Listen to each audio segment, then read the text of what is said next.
generation like me coming up saying, we're going to succeed, we're going to do this, we're going to do that. And whatever roadblocks may come, you still figure it out. And that has happened for me and even with my business. I mean, the customs shut down entirely during Christmas of last year. I mean, literally, customs just said, boom, we're done, we're closed. And it was like, okay, this is Christmas. That's a bad day. Yeah, it's a bad 2 months.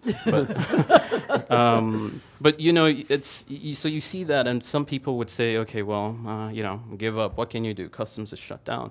But you figure out, okay, well, what are my other options? So customs here might have shut down. Is there any other way I can do business? And you just try and you figure things out. And I think a lot of Africans are doing that right now. They're figuring stuff out and they're making things happen. And we have a couple of questions from the audience, two of which do figure into the yes but category.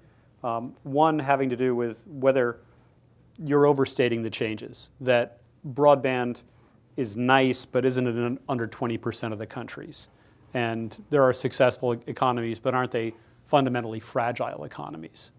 And what do you say to that? I mean, I think that one of the things we did with the book was we really tried to establish a view that went long on Africa, but we also tried to establish a view, a way of looking at Africa that deals with parallel realities and parallel complexity, the same way we do with the rest of the world.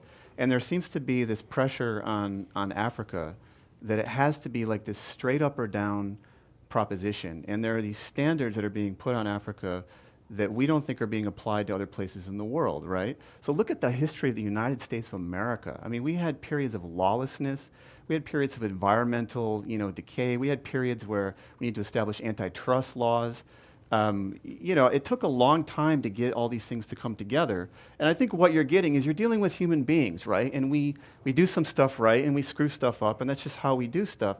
I think what you're trying to get in these broader environments is you're trying to get patterns of things where you finally get some progress. And fundamentally what we're saying is that, yeah, of course there's going to be mass challenges in Africa, and there's still going to be headlines about war and disease, but that's just the world. But what we think is that there are enough aggregating trends across people, across technology, across investment, across partnerships, across connectivity to the global economy, that finally you're going to get in Africa where certain parts, certain organizations, and certain groups of people finally start to have progress where they start to overshadow some of the continent's challenges. Not that the challenges are going to